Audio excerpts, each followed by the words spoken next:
Originally, for this video, I wanted to do a review or retrospective of the Netflix Devil May Cry series. If you want to know my thoughts on the Netflix DMC series, will keep it brief and I'll keep it simple. It's not good. I could go on and on of how bad it is and how poorly it treats its characters, and I can especially go on a tangent about how Lady is presented, but that's a video for another time, and this video is probably going to be as long as it is already, so I'm just going to hold my breath and get to the main point. With me watching the DMC Netflix series, there is a pretty notable silver lining to all this. I went back to play the DMC games again, and through my replays of each games, checking out the Crimson mod for DMC 3, replaying DMC 5 and enjoying its story, and even taking a gander at the original DMC anime that was made in the 2000s, it got me thinking about this video, and the overall concept of irony poisoning in the media that I partake in. For those uninitiated, what exactly qualifies as irony-poisoned media? Well, the definition of irony poisoning is the following. It is the process or altered state wherein one genuinely echoes provocative sentiments they once held ironically. Essentially, if a piece of media, which used to be known exclusively for being genuine or sincere, starts to fly way too close to the sun with its jokes and self-deprecating attitude, to the point where the mockery of sincerity becomes the norm within the media in every single way imaginable, then that's what I define as irony-poisoned media.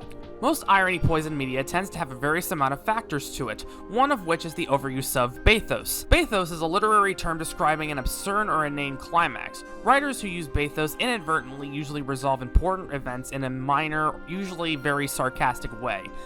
Let me give the people watching this a bit of a task. Find an MCU movie. You don't have to watch it all the way through if you don't want to. And try to pinpoint whenever a superhero or superhero team during a very serious climactic scene. That is bathos. Along with that, irony-poisoned media is media that I consider very self-indulgent in its humor or writing style, where it thinks that making jokes is the crutch of what keeps its audience entertained. Maybe there's also a shit ton of self-deprecation amongst the writing, pointing out to the audience, hey, look how ridiculous and silly and unrealistic this is, ain't that just hilarious? Ad nauseum, like it's hammering in this point into your brain like a very unconventional nail. Now, I personally don't think media like Netflix DMC or the MCU use these as crutches, but to switch my point back to Netflix DMC, let me show you the clear-cut difference between sincerity and irony with how Lady explains the Legend of Sparta. Here's how she explains it in DMC 3. When I was young, my father would tell me stories about it. Long ago, in ancient times, a demon rebelled against his own kind for the sake of the human race. With his sword, he shut the portal to the demonic realm and sealed the evil entities off from our human world. But since he was a demon himself, his power was also trapped on the other side. I never believed it. I thought it was just a child's fairy tale. And here's how she explains it in Netflix DMC. Sparta's the one hell dweller who might be worth not vaporizing on sight. He was a demon knight, whatever that means. Big bad warrior, blah blah blah. Served as the right hand of Mundus, the demon's king, 2,000 years ago when our world was still connected to their shithole. And Mundus wasn't happy just ruling the shithole. He wanted to conquer humanity, make slaves of us all.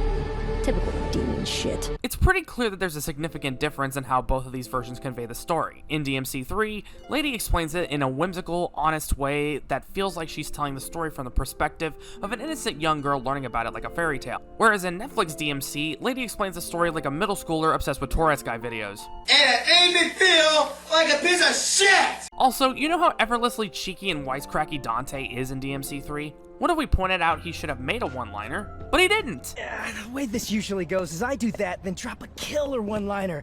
But I'm drawing a complete blank right now. This never happens to me, I swear. Oh, brother, this guy stinks! Subverting expectations of a character known for his wit and his snark is certainly the right way to convey the character, correct? No. This constant obsession with trying to turn characters and IPs that used to be extremely genuine and sincere into irony-poisoned douchebags or shells of their former self that use being ironic and self-deprecating humor as a crutch to remain relevant is something I feel is a scourge on the entertainment industry currently. Now, this isn't me saying there isn't sincere, genuine pieces of media out there at all in the 2010s or 2020s, because I would be heavily exaggerating at best or spreading full-blown misinformation at worst if I did.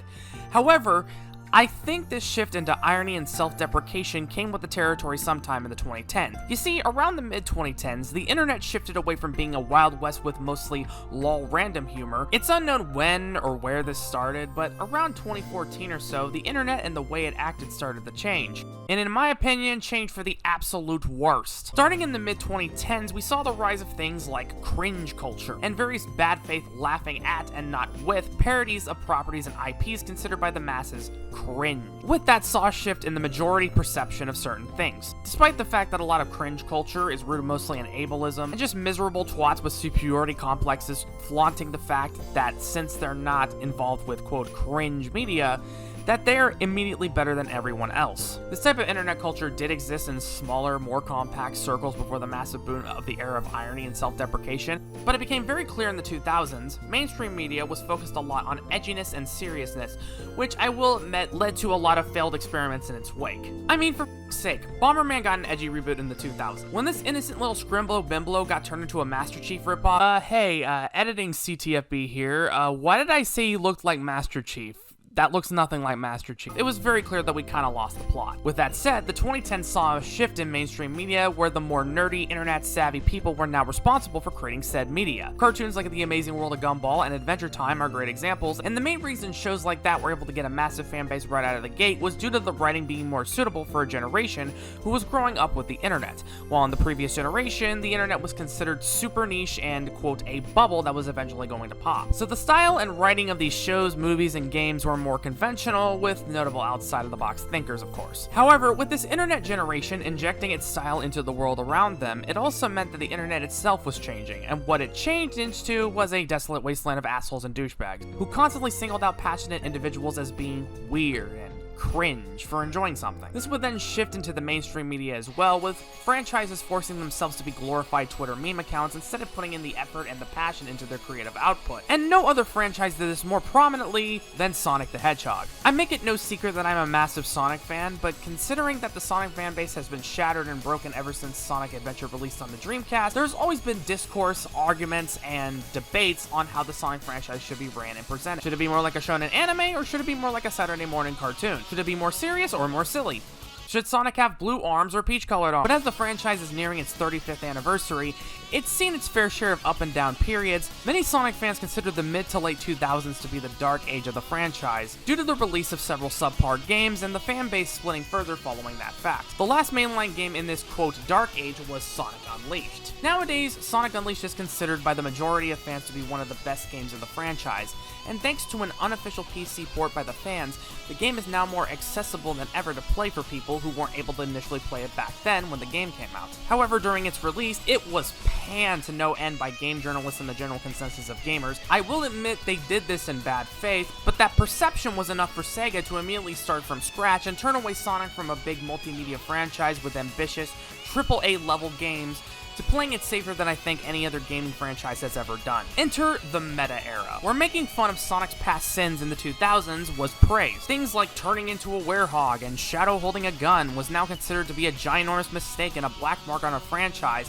that, quote, used to be cool in the 90s. Hiring Aaron Weber as their social media guy, and also giving Aaron Hansen, an insecure grifter who is bad at video games, and thinks that there is no good Sonic games, the spot as their official ambassador for the franchise. It all came ahead with the release of Sonic Forces, which is the zenith of all these problems, from the piss-poor writing that insults the intelligence of any fan over the age of 5, watering down and sanitizing the gameplay from being skill-based and decently challenged to something that feels akin to a crappy fan game or borderline shovelware, shortening the length to the point people could get a Steam refund, appealing to the people that would rather see the franchise die than thrive, all while selling Sonic t-shirts as DLC to put on your OC. I hope to God that the franchise never reaches this level of irony, poison, attitude, and desperation for cultural relevancy ever again. Thankfully, the Sonic franchise is past this era, with the success of a trilogy of movies and Sonic across Shadow generations, blowing everyone from hardcore fans to people who hate the Sonic games out of the water. It's safe to say that this era of the franchise is done and should be looked at as nothing more but a desperate attempt to remain relevant. You see, despite the fact that the mid to late 2000s era of Sonic is considered the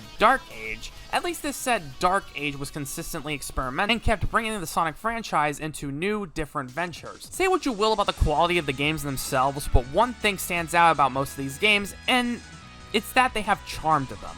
They're genuine. They're sincere. It was clear that these games came from the heart and the soul of their developers, and they had a vision that they continued with until the end. They didn't purposely sabotage the series because they wanted to appeal to irony-poisoned, whiny no-names who weren't going to play the games anyway. And this is what I feel is missing on the grand scale of media. A lot of media that tries to be genuine usually has to cave in to the rabid mob of insincere weirdos, probably have it better than their own lives than anyone else, but feel the need to sabotage and ruin things for everyone else. And so these media franchises will try to appeal to them. If you've seen the travesty that is the marketing of the Minecraft movie upon release, where instead of just moseying on and announcing its success, they created a meme-along version of the movie. And after people were literally getting kicked out of the theaters because having 15 minutes of fame is more important than letting people who just want to see the movie, well, see the movie. And this is coming from a guy who actually found the Minecraft movie unironically fun to watch, despite it not really being that good of a movie to begin with. Don't misconstrue me as saying that I can't take a joke or only enjoy the media when it's taken serious. I can get behind something being so unserious and over the top with its more funny or ridiculous aspects. Earlier, I mentioned bathos and the overuse of it in the MCU, but you know a movie part of the MCU that I thought was genuinely really funny? Deadpool and Wolverine, which yes is filled with a ton of irony and self-deprecation of not only itself but MCU or superhero movies in general. But what makes it so funny is that it also comes from a place of love and respect for the 2000s pre-MCU Marvel works. Wrapping this back to the DMC series, DMC 3 is very over-the-top, wacky, and very anime. And it goes all the way while proudly claiming that it's over-the-top and goofy, while still giving its players breathing room with sincere, serious moments in its story. And that's what I want to see. I want to see creators strike a bit of a balance when it comes to both irony and sincerity. I want more and more works that aren't afraid of being genuine to their audience, and not constantly slapping them in the face with self-aware bullshit that treats its audience like their children. Thankfully, the era of irony on the internet is becoming more and more disregarded and looked back on less like a big cultural milestone and more like that embarrassing group chat between you and your friends in high school. And to be honest, I really hope it stays that way going forward.